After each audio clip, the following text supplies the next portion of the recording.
University Jijjigaatti weerara dhibee koleeraa mudateen lubbuun barattoota 12 darbuun himame. Walitti bu'iinsa magaalaa Boddoddeetti mudatee ture jaarsummaan Piroof yaalamus hin milkoofne. Magaalota Buraayyoo fi Sabbataatti mootummaan manneen jiraattotaa diiguuf qophiirra jira. Ashamaa akkam jirtu kabajamtoota daawwattoota Oromiyaa Miidiyaa Neetwoork oduu har'aaf qabnu kan isinitti himanii hundaati turtiin keessan waliin haa ta'u jenna. University Jijjigaatti weerara dhibee koleeraa mudateen barattoota dhibaman 28 keessaa barattoonni 12 yaala gahaa dhabuun du'aaf saaxilamuun isaanii himame. Ka'umsi dhibee kanaas rakkoo dhiyeessii bishaan qulqulluu ta'uun ibsameera. Usmaan Baayyoo bal'ina oduu kanaa qindeesseera. University Jijjigaatti weerara dhukkuba koleeraa ka'een barattoonni 28 dhibee kanaan qabamanii yaala gahaa dhabuurraa kan ka'e lubbuun namoota hedduu darbaa akka jirtu himame. Akka barataa University Jijjigaa tokko nuuf ibsetti ka'umsi dhukkuba kanaa bulchiinsi Universitichaa baajata bishaan dhugaatiitiif ramadame waraana komaandii poostii wayyaaneetiif oolchuun dhiyeessiin bishaan dhugaatii qulqulluu waan dhabameef dhukkuba kanaaf daandii akka saaqee fi kuusaan bishaanii kan baroota dheeraadhaaf tajaajile waan ta'eef moofuu irraa kan ka'e balfi keessatti kuufamuun gaagama kanaaf barattoota saaxileera jechuun dubbata. Jalqabni isaa ta'e bishaan isaanii jalqaba hamaadha. Bishaan hamaa san gubbaarratti rootoo billoomtee jirti. Rootoo jijjiiruu dandeenye.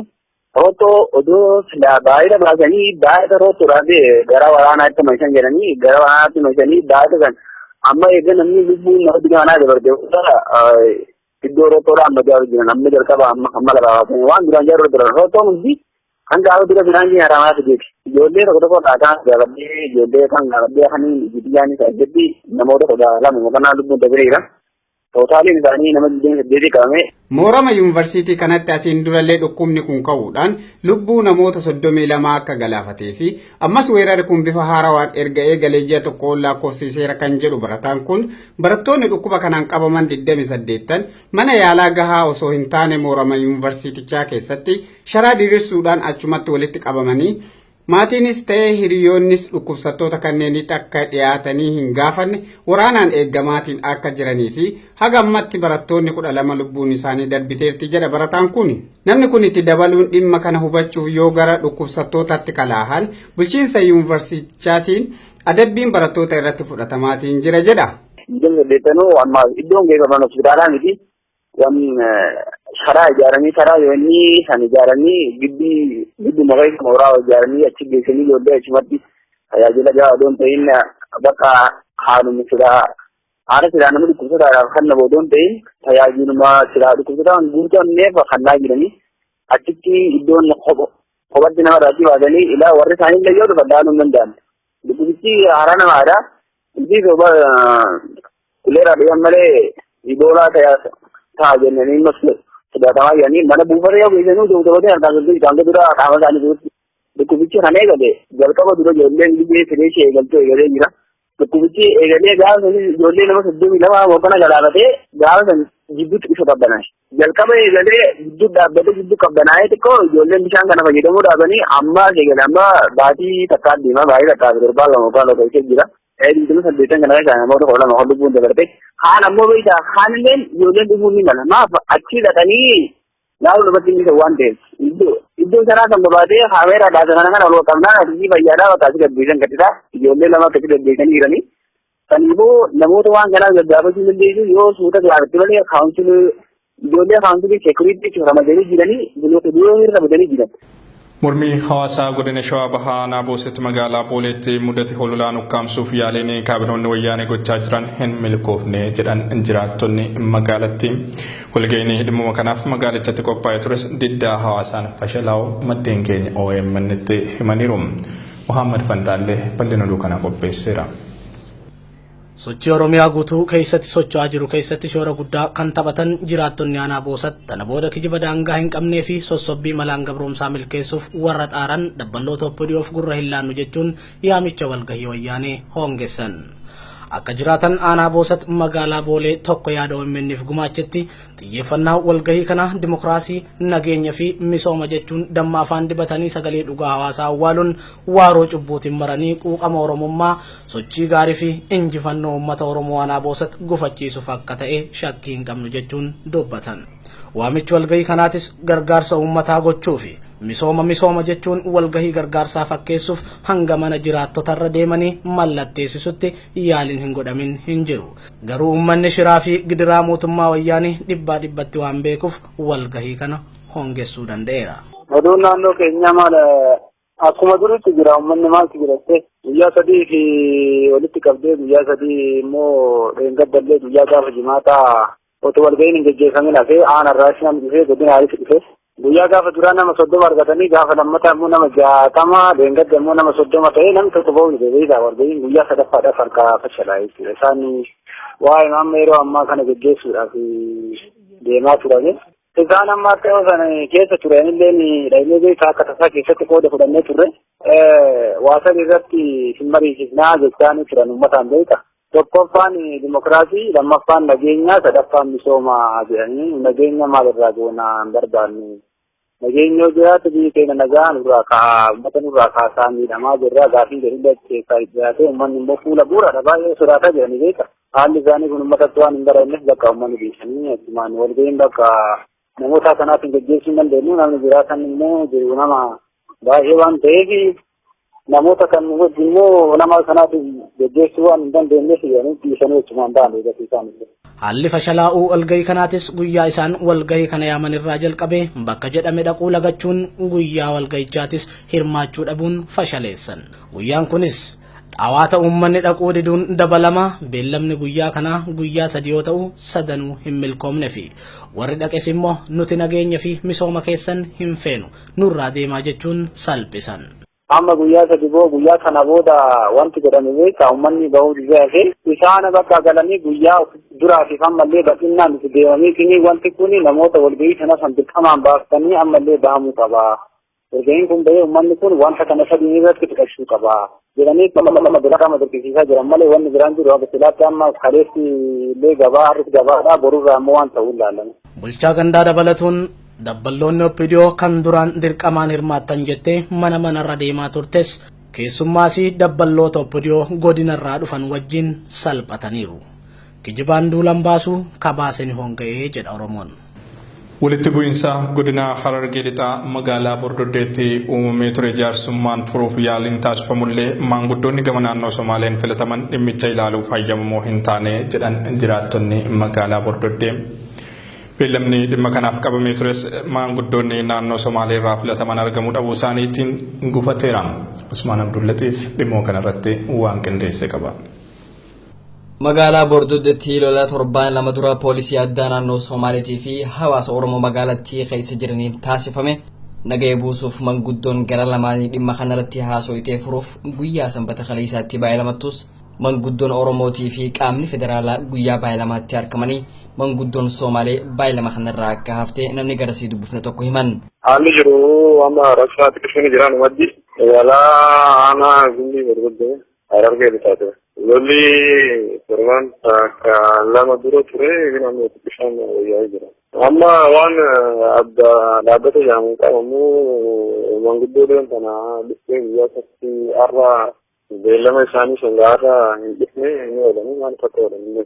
Diigamiinsi baay'elamaa kan manguddoo Somaalotaatiin gaggeeffame kun yaaddoo haaraa qubattoota magaalattiitti akka tahe hangammaatti baay'elamarraa waan dhibaawaniif ifanuun taane jechuun hawaasni dubbatan.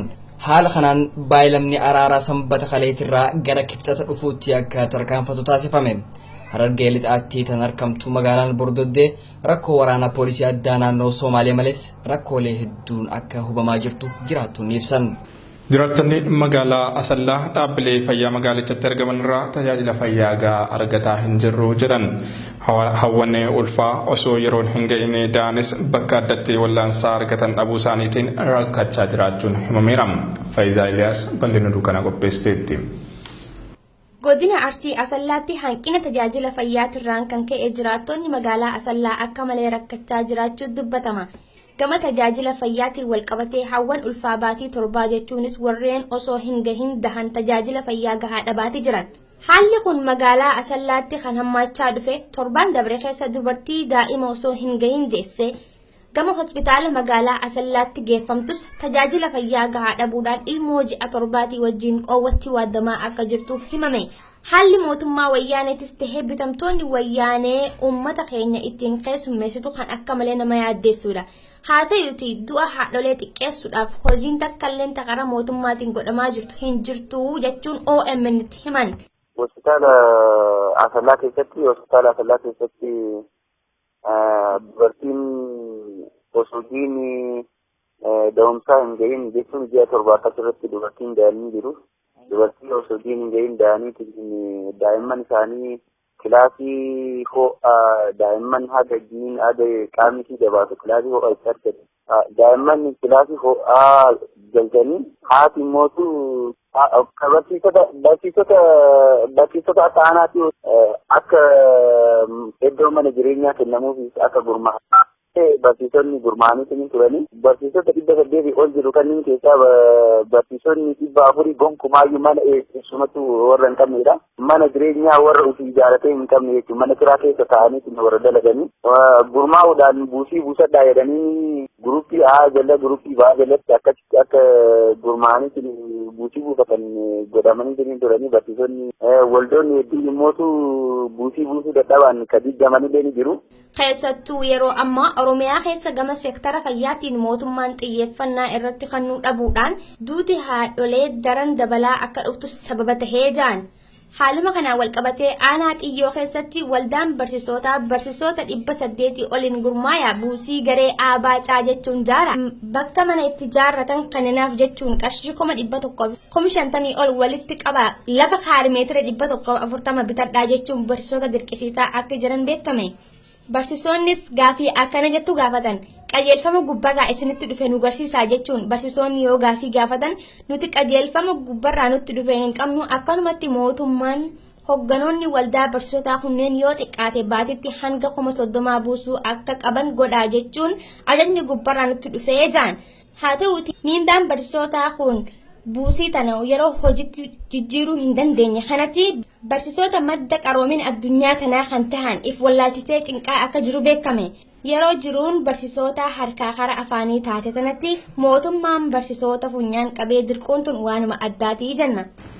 Godina addaa Oromiyaa naannawaa Finfinnee magaalota Buraayyuu fi Sabbataatti mootummaan manneen jiraattotaa diiguuf tattaaffiirra jiraachuu jiraattonni naannichaa himan. Jiraattonni mootummaan qabiyyee dhuunfaa isaanii irraa isaan buqqisuuf xalaa akeekkachiisaa isaaniin ga'e kunniin tarkaanfii mootummaan abbaa irree fudhachuuf deemu kana dura dhaabbachuuf qophii ta'uu isaanii OMN itti himaniiru. Abdusalaam Hasan gabaasaa dabalataa qaba. Godina addaa naannawaa Finfinnee magaalota Buraayyuu fi Sabbataatti mootummaan wayyaanee manneen jiraattotaa diiguuf xalaa akeekkachiisaa kennuu jiraattotni OMN itti himan. Jiraataan magaalaa Buraayyuu dubbisne tokko yaada nuuf kennaniin mootummaan wayyaanee qabiyyee dhuunfaa uummanni Oromoo bara dheeraadhaaf irra jiraataa ture irraa buqqisuun lafa uummataa saamuuf xalaa akeekkachiisaa barreessuu dubbatan. Akka yaada jiraataa keenyaa kanaatti manneen tarkaanfii diiginsaa irratti fudhachuudhaaf xalaan akeekkachiisaa irratti barreeffame kunneen manneen jireenyaa fi daldalaa yoo ta'an manneen kunneen hanga ebla 24tti akka diigaman murtaa'uun ibsameera. Kaayoon diigamiinsa kanaa uummata Oromoo lafarraa buqqisuun dhalattoota ilmaan Tigraay afaan Oromoo baran laficha irra qubsiisuun hojii basaastummaa akka hojjetan gochuuf ta'uu danda'a shakkii jedhu akka qaban jiraataan nuti dubbisne kun nutti himanii jiru. Hawaasni naannichaa immoo gama isaaniitiin lafti keenya lafee keenya jechuun murteen mootummaa kun hojii irra akka hin oolle fuuldura dhaabbachuuf qophii ta'u jiraataan nuti dubbisne kun dabalanii eeranii jiru. Godina addaa Oromiyaa naannoo Finfinnee magaalaa Buraayyuu keessatti torbee darbe jechuudha. Jimaatan dura xalaa akeekkachiisaa kennanii xalaa akeekkachiisaa isaan kennanii mana diiguudhaaf jechuudha. Namoonni kan keessatti daldalanii jiru. Qabiyyee sana immoo abbaa qabiyyee gaafan gaafadhu qabiyyeen keenya dura homaa nutti hin dubbanne turanii umurii dheeraa naannoo addaa jaafisaa olii qabiyyee sanarra turre mana kanarratti ijaarratanii amma immoo diigaa kan nuun jedhanidha. Akkuma beekamu immoo xalaa akeekkachiisaa isaan kennanii torbee darbesinis naannoo turre. Kanaaf diiguudhaa fi gaafa guyyaa 24 jechuudha. Guyyaan xumura isaa xalaa akeekkachiisaa kan dubbisanii itti jechuu barbaadan. Akka odeeffannoo naannawaa sana argadhetti manneen diigamuu deeman kuni manneen jireenyaa ta'e kan itti daldalan jechuudha. Oduma keessa rafan jechuudha. Keessa rafaatti kan itti daldalan jechuudha. Waan shaayii waanuma ta'e shaayii fa'aa daabboo waan kana kan itti hojjetanidha. Isuma kana immoo kan isaan turan immoo naannoo waggaa jaafisaa olitti isiniin jedhe waggaa jaafisaa oli jechuudha kan isaan keessa turan jechuudha manneen kana. Tarkaanfiin diigicha kanaa kan fudhatamu gaafa guyyaa 24 jedhan. Guyyaa 24 guyyaa dhumaa jedhanii.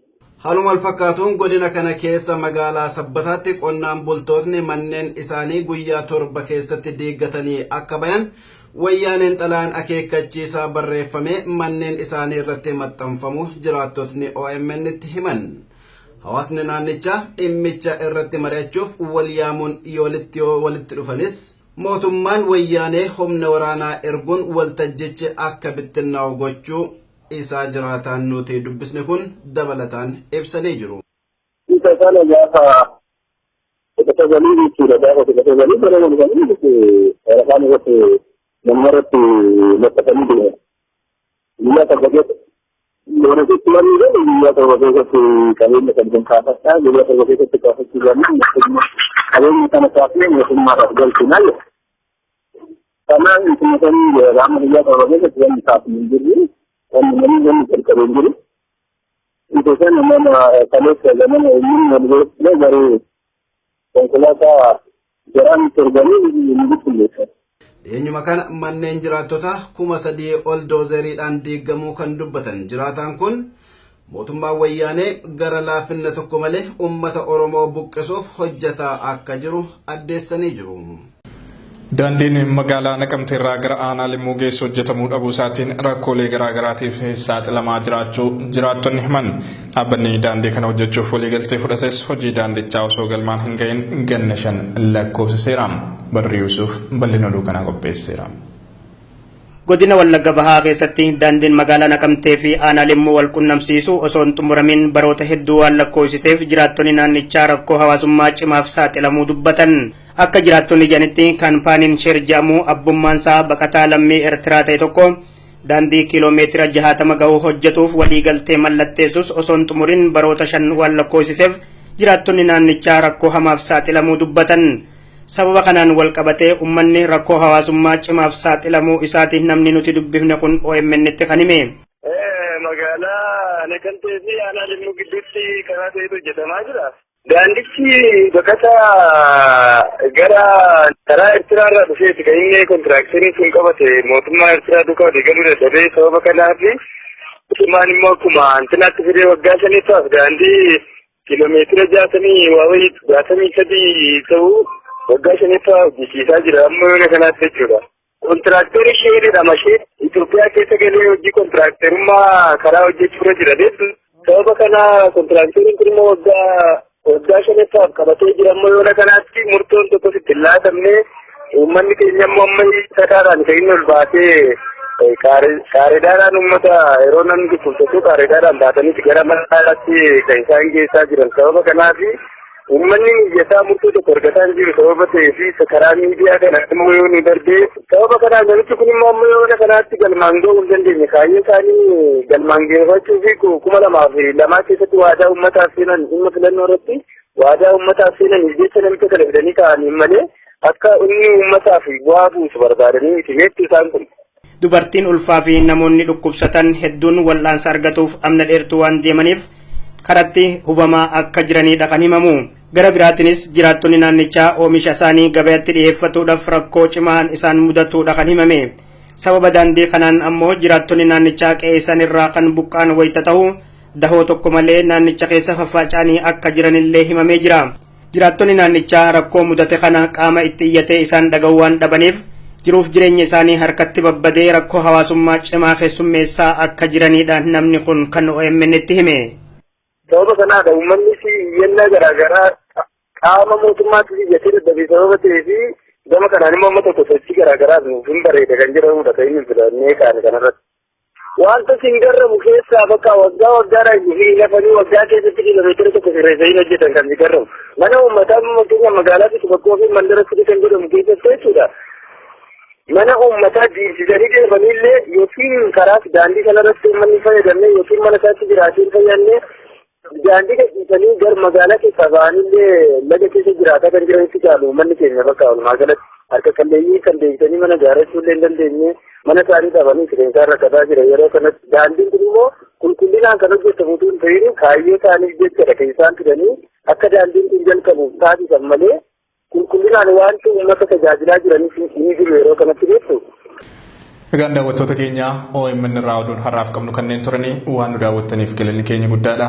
Qophiileen keenyatti fufuu yeroo gaarii.